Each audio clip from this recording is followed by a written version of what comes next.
प्रेमानंद जी, सामने बैठे हुए हमारे अश्विनी जी, रसोई जी और भी सभी पदाधिकारीगण, उपस्थित भाइयों और बहनों, पहले तो मैं मणिपुर भारतीय जनता पार्टी को, प्रदेश भारतीय जनता पार्टी को और विशेषकर शारदा जी को हृदय से बधाई देता हूं और भविष्य की शुभकामनाएं भी देता हूं कि आपके नेतृत्व में दूसरी बार सरकार बनी, ये बहुत बड़ी बात है। दूसरा, पार्टी का संगठन जिस प्रकार से बेहतर काम कर रहा है, संगठन में हम सिर्फ सरकार के परिणाम नहीं देखते, एक बूथ तक हमारा कार्यकर्ता हमारे विचारधारा के साथ खड़ा है या नहीं, ये संगठन की ताकत होती है। और ये ताकत खड़ी होती है परिवार से, कि हमारे पदाधिकारी, और इस नाते हम कितनी बार बार जाते हैं तब लोगों का भरोसा बनता है। हम ऐसी जगह पर पार्टी का काम कर रहे हैं जहाँ काम करने की कठिनाइयों से मैं परिचित, लेकिन अगर प्रवास करते हैं तो परिणाम आता है, ये भी उसका परिणाम है। उस समय कोई वैली से हिल की तरफ जाता नहीं था, हमारा पदाधिकारी नहीं जाता था कोई। मुझे भी रोका गया था कि अरे आप किसी कर्म पड़ो, लेकिन मैं सादा जी को इस बात के लिए भी बधाई देता हूँ कि वो पहली महिला अध्यक्ष हैं। यहाँ पर राजनीति में जो परंपरा है उसमें महिलाओं को चुनाव आप लोग लड़ने नहीं देते। अध्यक्ष वो बन गई क्योंकि आपका बस नहीं था उनको रोक बनने में, मुस्लिम बन गई, तो शायद आप उनको अध्यक्ष भी नहीं बनने देते। मेरी प्रार्थना है यार, सिविल सोसाइटी में ताकत है वो मातृशक्ति के पास, व्यापार में ताकत उनके पास, वो पढ़ी लिखी है, सार्वजनिक जीवन में उनकी सक्रियता है, तो फिर बाकी चीजों से परहेज क्यों करना चाहिए? उसलिए इस पर एक बार विचार करना चाहिए। मैं किसी परंपरा को तोड़ने की बात नहीं कर रहा, लेकिन जब वो अध्यक्ष बनी तो कोई फायदा ही हुआ ना पार्टी को, नुकसान तो नहीं हुआ। इस बात को समझना चाहिए। और चुनावी राजनीति में भी हमको कोई ना कोई तरीके से अपनी हिस्सेदारी को बढ़ाने की कोशिश करनी चाहिए। मैं ये नहीं कहने आया कि कौन लड़ेगा कौन नहीं लड़ेगा, मुझे मेरा विषय भी नहीं है। जब मैं यहाँ था तब भी, जबकि मेरे कारण तो वो दुखी, मतलब एकमात्र ऐसी कार्यकर्ता थी जो मेरे साथ रोई कि मेरे निर्णय के कारण, मेरा निर्णय सही था या गलत था। उस समय मैं संगठन का प्रभारी था और मैं ये मानता था, मगर मेरा इसमें भी था कि मैं उनसे कहता था कि आपसे ज्यादा वरिष्ठ कार्यकर्ता कितने लोग हैं। मुझे खैसी के टिकट न दे पाने का बहुत दुख था, क्योंकि वो भी 99 से पार्टी का काम कर रहा है। वो जब वो छोड़कर गया तो मुझे तकलीफ हुई। मैं मानता था कि जो उतना पुराना कार्यकर्ता, उसमें कोई कमी हो सकती है, बाकी हो सकती है, लेकिन हमें साथ लेकर चलना चाहिए। लेकिन अभी भी राज्य में ये चुनौती हमारे सामने है कि हमारे ही लोग जब टिकट नहीं मिलती तो फिर दूसरी पार्टी में जाके लड़ जाते हैं, जीत कर आ जाते हैं तो उनको लगता है कि हमने बहुत बड़ा काम कर दिया। ये सच नहीं है। चुनाव जीतना पर महत्वपूर्ण नहीं है, हम अपने विचार के लिए कितना त्याग कर सकते हैं, ये महत्वपूर्ण बात है। आज मैं भाषण सुन रहा था, मुझे दो भाषण मैंने विशेष उनका उल्लेख कर रहा हूँ। एक अध्यक्ष जी का, उन्हें सेवा पखवाड़ा की एक एक बात को उस कार्यक्रम में कहा जहां पर मैं था आपके लखन जी के कॉन्स्टिट्यूएंसी में। लेकिन दूसरी बात में, पहली बार मैंने उनको महाराज को सुना, जो हमारे सांसद है, पहली बार सुना मैंने उनको, भाषण कभी सुना नहीं। मैंने उनसे कहा कि आपको लोकसभा में, राज्यसभा में बोलना चाहिए, मुझे बोलने का मौका नहीं मिलता, वो गलत बोल रहे हैं। मैंने कहा, मैंने पूछा था एक बार से, मैं अधिकांश राज्यसभा में बैठता हूँ, सुनता भी है। नए लोगों को, जो लोग सदन में जाते हैं, उनको बोलना जरूर चाहिए। हमारी चीजें आप नहीं उठाओगे। जब मैं सांसद तो यहाँ का नहीं था, लेकिन मैं चूंकि सांसद था तो जितने मामले मैंने मणिपुर के मामले में उठाए आज तक, जब से यहाँ सांसद जीतते रहे हैं, टोटल को मिला दें तो भी उतने मामले नहीं उठाए। पर लेकिन जब हम काम करते थे, आप लोग बताते थे कि नहीं ये कैसे हो गया, पिलर टूट गए, तो उठाना चाहिए। मतलब जब मैंने पहली बार यहाँ वो सिविल सोसाइटी का आंदोलन हुआ था और एक नौजवान बेटा था, 50 51 दिन उसकी डेड बॉडी रखी गई थी यहीं इम्फाल में, तो मैंने जब ये मामला पार्लियामेंट में उठाया था तो पार्लियामेंट के किसी आदमी को भरोसा नहीं हो रहा था कि मैं सही कह रहा हूं। मतलब आप कल्पना नहीं कर सकते कि इतने लंबे समय तक कोई फ्यूनरल ना हो, ऐसी डेड बॉडी रखी रहे। हिंदुस्तान में ऐसा कल्चर नहीं है। आपका कमिटमेंट होगा, आपकी जिद होगी, अलग बात है। लेकिन मैंने जब उसको तीसरी बार, एक बार, दो बार, तीसरी बार उठाया, लोगों ने पूछा कि सब, हाँ जी, मैंने कहा ये सच है भाई। तो ये चीजें आजादी के इतने लंबे समय बाद भी देश के लोगों को नहीं पता, ये हमारी जिम्मेदारी है। अभी जो सेवा सप्ताह, सेवा ही संगठन है। हम संगठन में हैं इसलिए सिर्फ कि चुनाव लड़ना है, चुनाव जीतना है, जी नहीं। संगठन का काम ये नहीं है। संगठन का काम चुनाव जिताना है। आखिर उन्होंने मना किया, वो नहीं लड़ेंगे चुनाव। उनको भी कहा गया था कि आप विधानसभा लड़ लो, उन्होंने मना किया। मुझे लगता है ये चीजें बाहर आनी चाहिए और ये बातें लोगों को पता होनी चाहिए कि नहीं, ऐसा भी होता है। मैं ऐसे देश के 6 प्रदेश अध्यक्षों के नाम बता सकता हूं जिनने चुनाव लड़ने से इनकार किया कि हम पहले चुनाव लड़वाएंगे, अगर हम खुद चुनाव लड़ जाएंगे तो पार्टी का काम नहीं कर पाएंगे। ये है भारतीय जनता पार्टी में काम करने की शैली, ये है हमारे काम करने की पद्धति। सरकार है, दूसरी बार बनी है, इससे ज्यादा खुशी की कोई बात नहीं हो सकती। मतलब आप दूसरी बार मणिपुर में सरकार बनाने में सफल हुए हैं, ये राजनीतिक इतिहास की बड़ी दूसरी घटना है। अमित भाई आज भी कहते हैं, अब मुझे अभी महाराष्ट्र की जिम्मेदारी है, सांसद प्रवास योजना में मैं एक क्लस्टर का इंचार्ज महाराष्ट्र में हूँ। तो मैं एक लोकसभा में 4 दिन रहकर आता हूँ और मुझे 18 महीने तक ये काम करना है मंत्री होने के बावजूद भी। तो मैं आपसे कहता हूँ कि भाई मंत्री हूँ मैं, तो फिर मुझे पार्टी का काम क्यों करना चाहिए, उतना समय क्यों देना चाहिए? पार्टी है इसलिए तो मंत्री होना। पार्टी नहीं रहेगी, सरकार नहीं बनेगी, आप मंत्री बन जाएंगे? नहीं बनेंगे। जो लोग ये जल्दबाजी कर रहे हैं उनसे विनती करता हूं, किसी न किसी एक हमारे ही कार्यकर्ता को मिला होगा ना, ऊपर बैठ के लोगों ने तय किया होगा आपकी नजर में ये निर्णय गलत होगा, आपको दुख होगा, ये बिल्कुल सब सही है।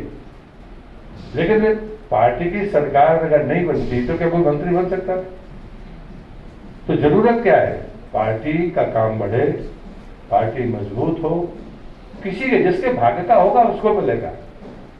लेकिन आप लेने भर के लिए बैठे रहोगे तो दुखी होगे। इधर लेने भर के लिए मत बैठो, पार्टी का काम करो, मिल जाएगा तो खुश है, नहीं मिलेगा तो भी खुश है। क्योंकि हम देश और समाज की सेवा के लिए आए और इसे सेवा ही संगठन है। भारतीय जनता पार्टी के कार्यकर्ता को, वो किसी भी जगह पर हो, तो सामान्य कार्यकर्ता हो, पार्टी का पदाधिकारी हो, विधायक हो, सांसद हो, कॉर्पोरेशन का मेंबर हो, कॉर्पोरेटर हो, नगर निकाय का, पंचायत का प्रधान, जो भी हो, अगर वो भारतीय जनता पार्टी का कार्यकर्ता है तो पद के अलावा उसकी जिंदगी में खुद करने के लिए कुछ अलग से है क्या जिससे पार्टी को फायदा मिले। मैं आज इतने लंबे समय से राजनीति में हूं, लेकिन जब मैं स्वच्छता का काम करता हूं तो भूल जाता हूं कि मैं सांसद हूं, मंत्री हूं ना। मैं 2 घंटे अगर नाले तालाब में सफाई करता हूं तो 2.25 घंटे हो सकते हैं, 2.25 घंटे नहीं हो सकते। इस बार मैंने कहा कि ऐसे नहीं चलेगा। लोग होशियारी करते हैं, जाएंगे फोटो खिंचवाएंगे, सफाई भाई तो करते रहिए सारे लोग। तो मैंने कहा पानी में घुसने में डर लगता है, चलो मान लिया हमने। इस बार मैंने 17 तारीख को पर अचानक मुझे प्रधानमंत्री के कार्यक्रम में बुला लिया गया, तो मैं रात को 8 बजे पहुंचा और 10 बजे ट्रेन में बैठ के मुझे 700 किलोमीटर दूर प्रधानमंत्री के कार्यक्रम में जाना पड़ा। तो मैं पिछले 3 दिन से ट्रेन में ही चल रहा हूँ और बाद में आज सुबह ट्रेन से उतरा और आपके यहाँ आ गया। मैं ये बात इसलिए कह रहा हूँ कि ये कोई कठिन नहीं है, आनंद इसको प्रसन्नता में लीजिए, उसको एंजॉय करिए, उसमें दुखी क्यों होना। लेकिन आपको प्रधानमंत्री के डायस पर बैठने मिला, आप अपने कॉन्स्टिट्यूंसी में हुआ, भले 2 घंटे के लिए गए, कार्यकर्ता खुश है। उसको मैंने कहा कि मैं तो सुबह जाऊंगा तो मुझे मणिपुर जाना है 3 दिन के लिए। हमारे कार्यकर्ता ने खुशी खुशी हमको स्टेशन पर आकर 50-60 लोगों ने विदा किया, सारे पदाधिकारियों। मैंने कहा भैया जो काम तय हुए हैं सुबह 7 बजे से वो पूरे होंगे, बोले 100% होंगे। और सबने कहा, हमने कहा सबको पॉलिथीन बीननी है और हमने बोरियों में नाम लिखे 1+10। नहीं तो होता क्या है कि एक आदमी तो उठाता है और 9 लोग फोटो खिंचवाते रहते हैं।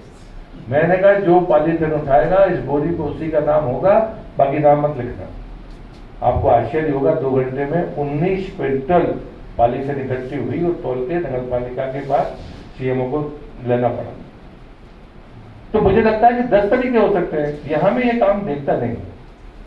हमें कोई ना कोई एक सोशल वर्क हाथ में लेना ही चाहिए। सप्ताह में 1 दिन, 15 दिन में 1 दिन, जो तक करना हो। अभी आदत नहीं पड़ी है, हर कोई पानी में घुस नहीं सकता, जिसको तैरना नहीं आता उसको डर लगता है, तो उसको मजाक में दौड़ाइए, उसे दूसरा काम कीजिए जो ऊपर का हो। 10 तरीके हो सकते हैं। टीम वर्क का मतलब होता है जिसको तैरना आता है, जो साहसी है वो पानी के भीतर जाएगा, जिसको तैरना नहीं आता, जिसमें साहस कम है, वो ऊपर से कचरा लेकर कहीं और इकट्ठा करेगा, दूसरा आदमी पहुंचाएगा। इतने काम होते हैं, लेकिन हमको लगता है मैं पानी में खड़ा हूं तो ये क्यों नहीं खड़ा। ऐसा क्यों सोचना? आपको पता होना चाहिए अपने कार्यकर्ता के बारे में, इसको तैरना नहीं आता तो उसके खतरे में क्यों डालो। वो नहीं डरना, आप डर रहे हो, आप नेता हो। तो जिसको तैरना नहीं है तो उसको पानी में जाने मत दो, ये आपकी जिम्मेदारी है। आप उसको पानी में घसीटो मत। आग लगी है, हर किसी के सामर्थ्य की बात नहीं उसमें मदद करना। कोई जाएगा नकल करके तो नुकसान उसका ही हो जाएगा। तो जो लोग इस आपदा से, इस डिजास्टर से लड़ सकते हैं, वो लोग अगुवाई करने चाहिए। जो डिजास्टर का जिनको अनुभव नहीं है वो आपकी दूर से मदद करें, आपकी बराबरी से मदद नहीं कर सकते। वो तब कर सकते हैं जब आप उनको ट्रेंड करते धीरे धीरे।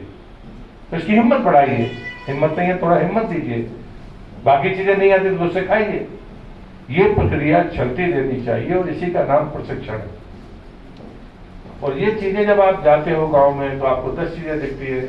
हमारा विधायक है, कितना जाएगा, उसका समय की सीमा होगी, बाकी काम होंगे। लेकिन मंडल अध्यक्ष अगर जाता है तो उसको नोट बनाना चाहिए। नोट बनाकर अपने जनप्रतिनिधि को दे, जिलाध्यक्ष को दे, मंडल अध्यक्ष को दे कि मैं फला गांव में गया था और मुझे ये कमी वहां दिखी है। ध्यान में रहेगा, रिकॉर्ड रहेगा कि जिम्मेदार आदमी देख कर आया है। हम दुर्भाग्य से शिकायत करते हैं, जबकि हमारा काम है सूचना देना, सही सूचना देना। और हम जब जाएं तो खाली लोगों की ना सुने, हम पूछे भी। और आज मुझे जैसे कैंप में मुझे पता चला कि मणिपुर सरकार ने हर आदमी का चेकअप कराया, ब्लड प्रेशर है, शुगर है। तो मैं टीबी के स्टॉल पर गया तो मैंने सबको पूछा कितने लोग आए। तो पहले लोगों को लग रहा था कि जब मैं फोटो खिंचवाने के लिए जा रहा हूँ, मैंने सबसे पूछा आप क्या कितने लोग आए। तो जो ब्लड प्रेशर है वो वाले थे वो 6 ही लोग थे। अगले वाले पर आए जहाँ गायनिक के होते वहाँ कुछ ज्यादा संख्या थी, 22 थी। पर आगे गए तो जो हाथ पैर में दर्द वाले जो होते हैं वो सबसे ज्यादा थे, 47 थे। टीबी वाला एक भी नहीं था। अब मैंने पूछा टीबी वाला आएगा ही नहीं, वो बताने के लिए थोड़ी आएगा, सबके सामने उसको सर्व लगती है, हिचक रहती है, उसको आइडेंटिफिकेशन, उसका आइडेंटिफाई करना भी नहीं चाहिए कि इसको टीबी है, नहीं तो लोग उससे परहेज करने लगते हैं। तो वो और मुसीबत है। मैंने कहा कि जब तुम आए थे तो तुम्हें पता करके आना चाहिए ना इस गांव में कितने लोग हैं। या जो अगर टेस्ट होता है तो उसमें टीबी का टेस्ट भी कर दो। और किसी को टीबी अगर आइडेंटिफाई होती है, डिटेक्ट होती है, चुपचाप उसके घर जाओ, उसके परिवार के लोगों को बताओ कि इसको थोड़ा अलग खाने को दो, ऐसी व्यवस्था कर दो, दवाई मुफ्त में आपको यहाँ पहुंच जाएगी, या फला जगह से जाकर ले लो। अब ये काम पार्टी के कार्यकर्ता को करना चाहिए। यदि आपके पास में, आपकी पंचायत में, आपके वार्ड में सूची हो कि इतने लोगों के पास इनके सामने टीबी का संकट है, सरकार मुफ्त में दवाई देती है। आप अगर ले जाकर दोगे तो जो भी हमारा कार्यकर्ता देगा उसको भी कुछ इंसेंटिव होगा। आप उसको आइडेंटिफाई नहीं होने दो। 2-3 उसकी सावधानी है कि टीबी का पेशेंट किसी को पता नहीं चलना चाहिए, उसके परिवार के अलावा, डॉक्टर के अलावा।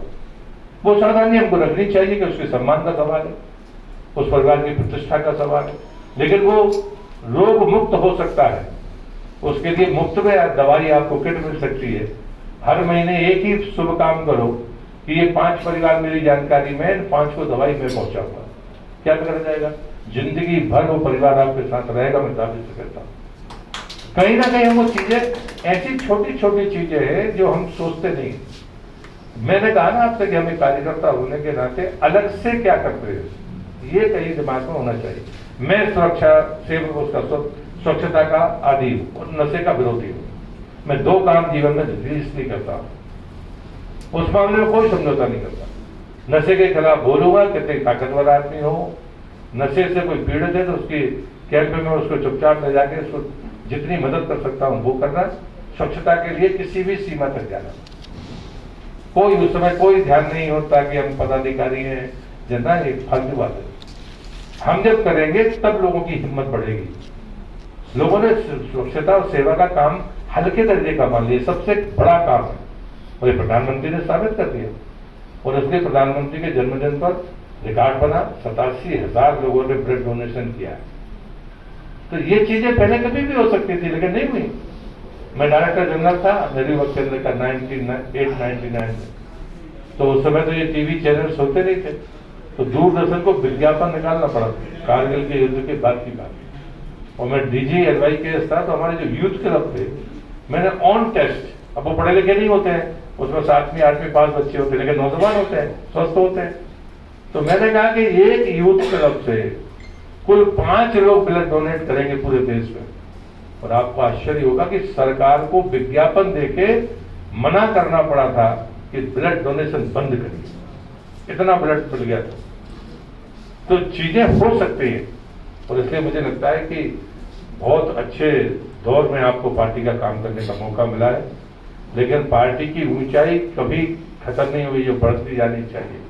हम लगातार अभी 14 में जीते, 19 में जीते, 24 में जीतना है और 29 में जीतना है।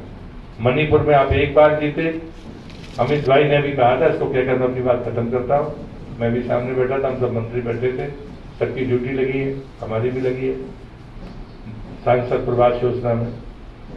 उन्होंने कहा कि देश में आजाद जब से भारत हुआ है, एक ही उदाहरण है एनटी रामाराव का, जिसका एक भी एमएलए नहीं था, उसका 2% वोट था। जब कभी कोई उपचुनाव उसने पहले लड़ लिए थे शुरू में, वो सीधे सरकार बनी। और दूसरा उदाहरण था मणिपुर का, जहां हमारा 1.5% वोट था और सीधे सरकार बनी। ये उन्होंने कहा, अपन सब गौरवान्वित होते हैं कि उस समय जो लोग काम कर रहे थे। तो मुझे लगता है कि ये इतिहास में चुनावी जो आंकड़ा है, चुनावी इतिहास है, इलेक्शन एनालिसिस करने वाले लोग मणिपुर पर नजर रखे हुए हैं। और इसलिए मैंने कहा कि दूसरी बार आपका सरकार बनाना, ये पहली बार सरकार बनी है उतना ही कठिन था। ये छोटा काम नहीं है जो आपने किया है, ये बहुत बड़ा काम है। अटल जी कहते थे, एक बार जीतना आसान है, जीतने की पुनरावृत्ति करना कठिन है। वो काम आपने किया।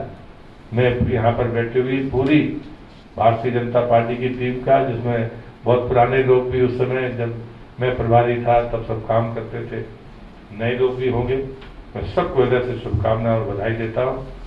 गर्व होता है, मतलब दिल से। मैं समझता हूँ कि जब तक मैं जीऊंगा, मणिपुर कम से कम मुझसे बाहर नहीं हो सकता मेरे दिमाग से या दिल से। और अच्छी बातें होती है कि सद्भाव के साथ आप चले गए, बढ़िया। जब आते हैं तो लोग प्रेम से मिल लेते हैं। आपका जो स्नेह मिला है उस बात के लिए भी मैं आपका आभार मानता हूँ। बहुत बहुत धन्यवाद। अध्यक्ष जी, आपको फिर से बधाई।